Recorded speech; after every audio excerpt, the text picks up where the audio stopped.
When could a sales opportunity arise? Anytime, thank you. Could arise at any time. The minute you leave your house, you could bump into an opportunity. Who goes to networking events? Anybody who hasn't raised their hand is lying to me, you're at one. Every time you leave the house, you bump into a room full of people you've never met before. That is an opportunity to do business. What great salespeople do is they don't wait for permission to create opportunity. They don't wait for an appointment or the phone to ring. They make stuff happen themselves. That's how they make it work. They get out there, make it happen. You know, once your warm list has gone, all those people you're comfortable of speaking to, they're all disappeared, and you've got to go speaking to strangers. How many of you honestly are quite uncomfortable with that? Uncomfortable speaking to strangers? I'm going to let you into a little secret. It's not your fault. We're all conditioned as children, you know. And Mum's got a lot to answer to. So remember what Mum said? She said, don't talk to strangers. So you walk into a room full of strangers, opportunity for your business, and the little voice inside your head keeps saying, don't talk to strangers, don't talk to strangers, don't talk to strangers, don't talk to strangers, don't talk to strangers, don't talk to strangers. So somebody in your upline says, it's easy, just talk to strangers. And you've got Mum's voice and this voice going off in your head, and you don't know whether you're coming or going. So hence you go, I'll try again tomorrow. Anyone been there? It's not nice, is it? So if we're going to talk to strangers, maybe we need to understand how we're going to go about doing it. Number one is simple, have a plan. Be ready. Decide who you want to speak to first. If you're going to an event and you know in the room, pick some people that you're going to definitely speak to. Pick some types of people that you want to spot and definitely speak to. Have your materials and the ability to present to somebody on you at all times, not just for appointments. When that magic moment appears, you want to be ready. You don't want it to pass you by. Have your diary with you at all times to rebook an appointment. Have pen and paper ready so that you can show people how the business works at any time you can. Be ready, ready, ready. But then you've got to open a conversation with a stranger. Now that is tough. Got to open a conversation with a stranger. How do you open a conversation with a stranger? Hello's a good place to start. But you've got to start a kind of free-flowing, no-frills conversation, some small talk happening comfortably to see if there's some opportunity. So you've got to start on some safe or level ground. Most people either jump straight into a sales pitch, start forcing their products and services down somebody's throat, or ask a question that they don't know the answer to. Easiest way to start a conversation with a stranger is talk about something you both have in common. Easiest thing that you have in common when you're speaking to somebody is the place where you're at. Where have you travelled from today? Have you been to this place many times before? Who else do you know here? How long have you been coming? Any of those questions will open a conversation that they can answer easily. This free-flowing conversation is like a warm-up game of tennis. I was watching Wimbledon the other week, and warming up, then they just knock the ball backwards and forwards over the net, comfortably. No pressure. Just warming up, just loosening up. But then comes that question. That question that's asked in 98% of conversations with a stranger. So, what do you do then? And funny, even though we knew they were going to ask it, they ask us, we get lost for words and struggle with what to say. Not sure how to answer that, so what do you do question. So we come up with something like, I work for the Pampered Chef. And they prejudge and decide whether they're interested. Let's come to that question a little bit more so. Why do you think somebody's asking you, what do you do? It's because they're interested, not in what you do, but what you can do for them. That's what they're interested in. Let me tell you what they weren't meaning when they said, so what do you do then? They definitely weren't meaning, here's permission to give me a 90-second presentation about your business. They definitely weren't thinking that. So what we need to do is to think about that question slightly differently. Next time somebody asks you, so what do you do? Simply rephrase the question in your head to how do you help people, and answer that one instead. You might say something like, well, you know how people find themselves with spare time and not anywhere near enough money? Well, we help people in that situation to build a serious full-time income on part-time hours working from home. What I'm looking for is people to say, how do you do that then? That is their level of interest. Until that point, they were making small talk. Because the other reason they may have asked what you do is because they had nothing left to say. Not because they are interested, because they were bored and it's just what people do. Final part of talking to strangers is everybody you meet is an opportunity to sell to them. Please sell everywhere you go. There's 5 things I think you can introduce people that all give them an experience of doing business with a pampered chef. Number 1 is you can show them the business and how that might be able to help them. Number 2, you could talk to them about hosting a party, hosting a show. Number 3, you could speak to them about your great products and how they might be able to help them. Number 4, you might be able to just give them some advice, maybe a recipe card or something that could be fantastic for a dinner party they're doing a weekend. They could get that from you. Do you know, I've talked about the Pampered Chef to about 60, 70, 80 people time and time again, all because Amanda gave us a recipe for a Maltesers and Baileys cake.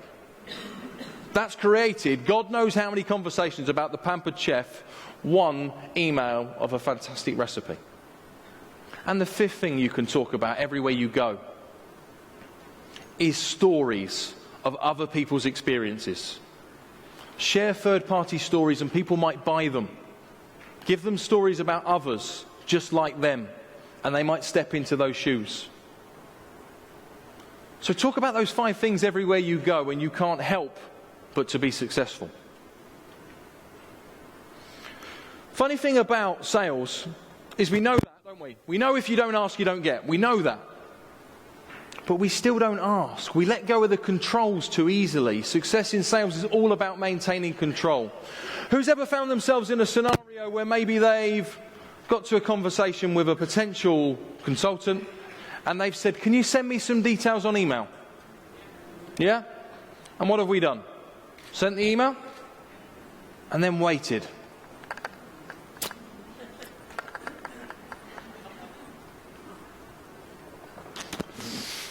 Nothing. Now what? I'll tell you what I'll do. I'll send another email. Just chasing that up a little. Nothing. So what do you do then? I'll tell you what you do. You give up. Because you don't want to be pushy. So you don't want to keep putting too much pressure on them. So you put your effort into finding somebody new. But let's put that into some perspective. You found somebody genuinely interested in joining your team or hosting a show. You've gone through all those conversations and getting to know, like and trust them. You've built rapport. You've created a genuine opportunity. You've got to within 5 yards of the finishing line and said it would be easier to start again with somebody brand new. Crackers, really. What we avoid there is that we need to maintain control. The minute somebody says that they're interested, plan your next step. You send an email. Before you send it, make sure you're there to talk it through. Plan your next appointment. Plan your next telephone call so it's got a date and a time committed to diary for both parties. Same when you leave somebody a brochure or a pack. When are you going to speak to them next? At what time? Important, isn't it? Important to plan that next step.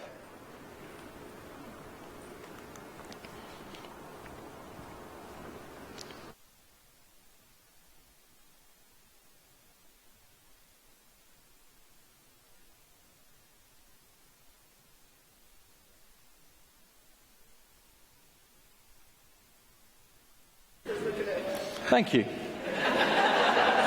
It's about all you can say after that, isn't it? Is thank you. So we understand the importance of taking control. I know you ladies love your word choices, the choices that are provided for you, the exact words to say. We work on loads of words to say, and I call them my magic words, because magic words are so important. What makes them magic is they talk straight to your subconscious brain. What your subconscious brain is a huge part of your brain that makes decisions for you every day without you even knowing about it. So you know when you go to sleep at night, you don't have to say, remember, breathe in, breathe out, all the way through the night, that way you don't die. You just do it. I'll give you another example of where your subconscious brain has come into play. Have you ever maybe been on the school run or maybe on the run to and from work, and you remember getting into your car in the morning and getting out when you got there, but you can't remember a thing about the middle? Well, that's your subconscious brain. It's so powerful, makes decision for you time and time again without you knowing a thing about it. It supersedes or trumps your conscious brain. If any of you are thinking, I haven't got a subconscious brain, what your subconscious brain is that little voice inside your head. If any of you are thinking that you haven't got a little voice inside your head, it's the little voice that's telling you you haven't got a little voice. So we've all got one. What's magic is if you can talk straight to this little voice, you can get decision quicker and easier than you can in any other way. Subconscious brain works like a computer. It only has yes and no outputs. One of the biggest reasons that we don't get success in sales is we get customers stuck in maybe. Maybe doesn't pay. We need a yes or a no. Let's get decision quickly and easily. I've got 10 of these magic words, but I'm going to share 3 of them with you today. First one's remarkably useful at getting people to buy more when they're between 2 scenarios.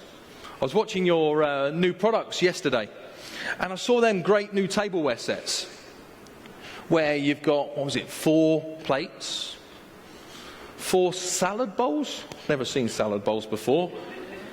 4 soup bowls, 4 mugs.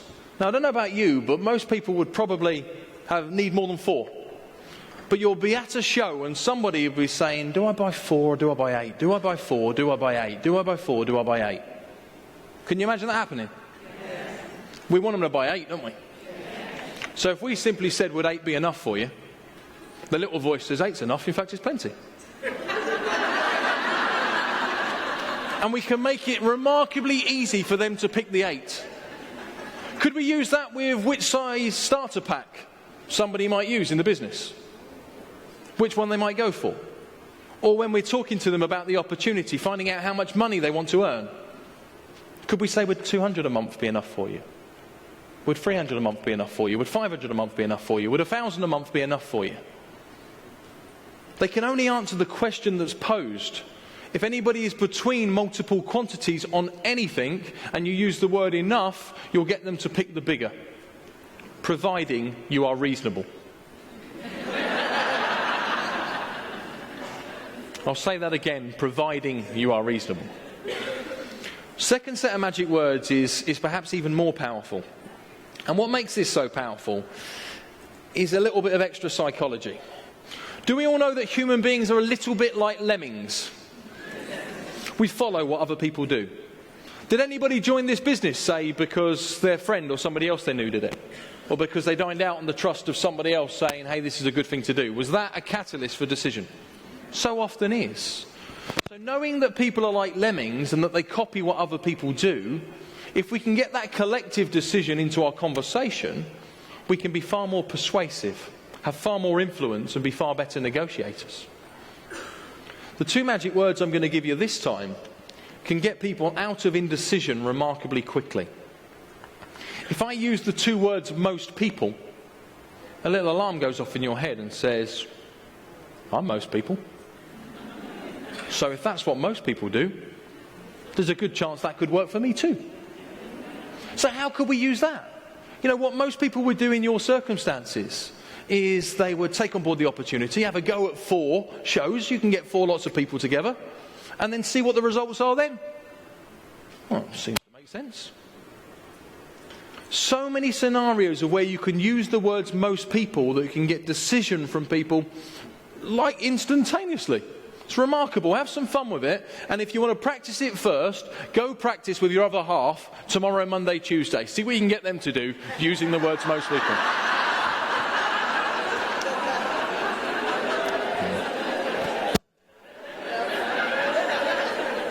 Are you calm now?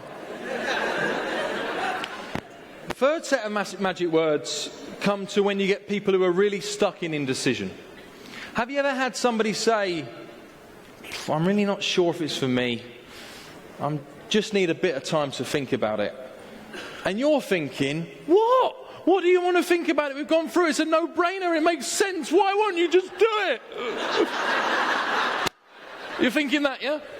And you can't say that to people, can you? Because that's rude. You can't just say, what is it you want to think about? Tell me. So we say things like, okay, I'll leave it with you. Give us a call back in a couple of weeks. Let me know what you want to do. So I figured I've got to find a way. How can I preface really direct questions that get me a direct answer that put me back in complete control so they have to give me the real answer? Because so often that's not the real answer, is it? So I'm just pushing this decision away for another day. So I learned that if I prefaced a direct question with the words, just out of curiosity, I can ask pretty much anything I like afterwards. So just out of curiosity, what is it specifically that's stopping you from moving forward right now? So just out of curiosity, what is it that would need to happen for you to make a decision over this? So just out of curiosity, what is it specifically that you wanted to think about? Try not answering that question. Nigh on impossible. Gets you the real answer, but by using those magic words in the front, you get the answer you were looking for, the real one, which is probably an objection that you know how to deal with, something that you can work around, something that you can help them make their mind up by holding their hand over the fence. We like the magic words? Yes. I've got loads more, and I'll do my best to make them available to you in due course. Now, I said today's all about action, didn't I? It's about the things that you go out and you do. Who's got maybe one or two things that they've written down that they can take action from that knows they're going to get some results from? Cool. Quick exercise. Can you please take the next 10 seconds for me, scan the room, and count for me the number of red items you can in the next 10 seconds?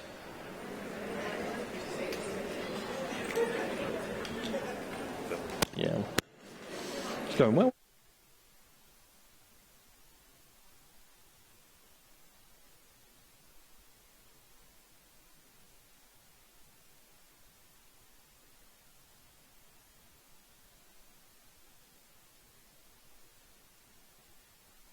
Seconds.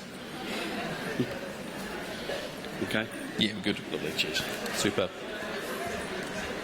Now somebody please tell me, how many blue items did you count?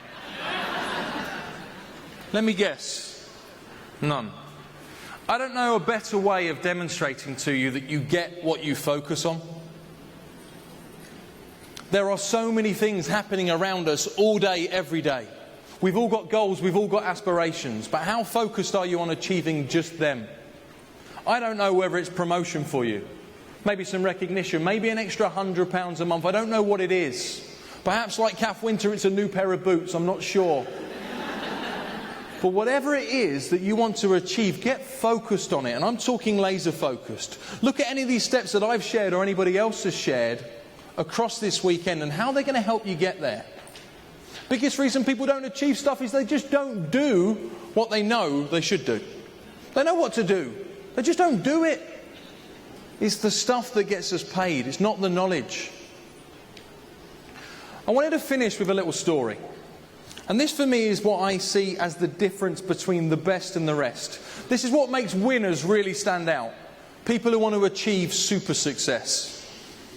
I've been really fortunate in the fact that I've had a really successful career, and what I've done to do so is I've stopped and interviewed everybody I've ever met that's been more successful than me and looked at what I could learn from it.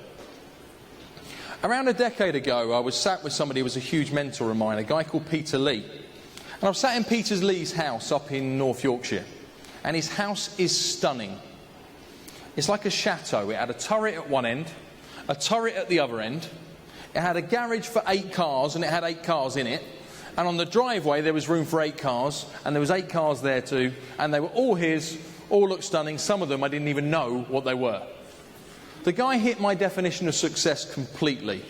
He could do what he wants, when he wants, with who he wants. So I thought, this has got to be an interesting guy to learn from. So I sat in Peter's kitchen, and I said, Pete, what was the tipping point? What was the point in your life where you went from having a go like everybody else and being out there treading the boards and then realising that you jumped up into the Premier League, something had changed. What was that tipping point? What was the action that resulted in that? And Peter said to me, yeah, it was probably just winning that first big contract, that first big client. Happened to be the training consultancy, ongoing agreement, 10-year contract for DFS Furniture Group. That's what he won. And it wasn't just because of winning that contract. It was because in winning that contract, that gave me the posture and the credence to go out and win more and more contracts just like that one. And we went from here to here in a period of 12 months. So I said, OK, I get that. That makes sense. And I knew that really before I asked. But what was the tipping point that won you that contract? How did that happen specifically? Tell me, how was it that happened? And what did you do to win the appointment, say, that even got you there? He said, well, Phil, from memory, I think I just phoned up and won an appointment. I said, Pete, it can't have been that easy. You can't have just phoned up and won an appointment. Tell me specifically, come on, give me the detail. He said, well, I think it was a Thursday afternoon. And I knew it was Lord Kirkham that I needed to speak to win the contract. And I knew that his PA's name was a lady called Val Dyer. So I picked up the phone one Thursday afternoon. And I spoke to Val and I said, I'd like to speak to Lord Kirkham. We had about 30 seconds on the phone. And she said, I'll try the line. She came back on and said, I'm really sorry, he's not available at the minute. Would you like to leave a message? So Peter said, no, it's okay. I'll call back. So he called back the next Thursday. I said, and then what? He said, same sort of result. I said, and then what did you do? He said, well, then I called every Thursday at the same sort of time, spoke to Val for a period of about 9 months. I said, and then what? He said, well, then Val went off on maternity leave. So for a period of a year, I got to speak to loads of people. I got people covering from other departments. Sometimes there was temporary staff in there as PAs. I met loads of people. It was great. I said, and then what? He said, well, then Val came back. All right, Val came back. I'm thinking, where's this going? I said, well, what then happened? He said, well, I then found out that Val's kids went to the same school as my kids and that we both wanted to be governors. So now what was a 2-3-minute conversation was a 5-10-minute conversation. But it always ended in the same way. I said, and then what? He said, I was then on the phone to Val about 10 months after that, having our typical Thursday afternoon, 35-minute conversation, putting the world to rights at the school. I was about to put the phone down, almost forgot. And I just said to her at the end, could you try the line for Lord Kirkham for me? She said, yeah, I'll try for you, Pete. Came through on the call. It was longer than anticipated, far longer. Pete was a bit worried. The phone was then answered by a broad Yorkshireman who said, God, you're a persistent bugger, aren't you? To which Peter responded like a coiled spring with the words, I bet you wish all your salespeople were as persistent as me. Now that was the catalyst that allowed him to win that business, and then allowed him to do what he wants, when he wants, with who he wants. That was the tipping point. The question I ask you is, how many of you would have gone to that extent to win an opportunity that could change your life? To find that next person that could join your team, that elevates you up through the ladders of success? Who is it that would put that amount of effort in? You don't have to answer that to me right now, but you do need to answer it.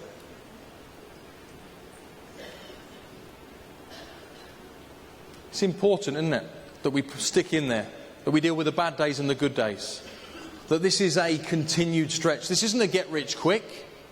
This is over a sustained period of time, day in, day out, focused effort in the right areas to find the right people can bring you everything that you've dreamed of and more. I've really enjoyed speaking to you. I hope you've picked up a couple of bits. And I really, really, really hope you go out and put them into action to get some results. You've all been great fun. It's been a pleasure. Look forward to hearing about all your successes. Good luck.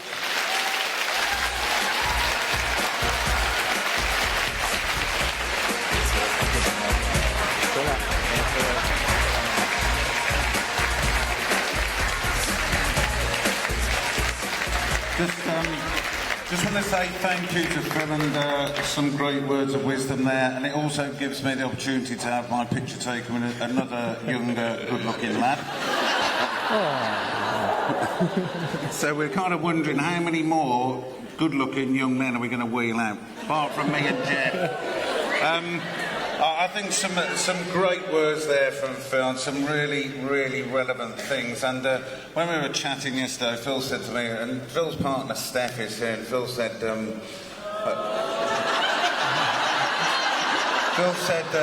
Steph's really quite interested. So I thought I'd try it. Steph, if you had the big starter kit and a launcher, would that be enough to get you going in the business? Okay. Because what we find is most people join on a Saturday. So, just out of curiosity, would there be anything to stop you signing today? Right. Well, thanks ever so much. Well done. Ladies and gents, Phil Jones.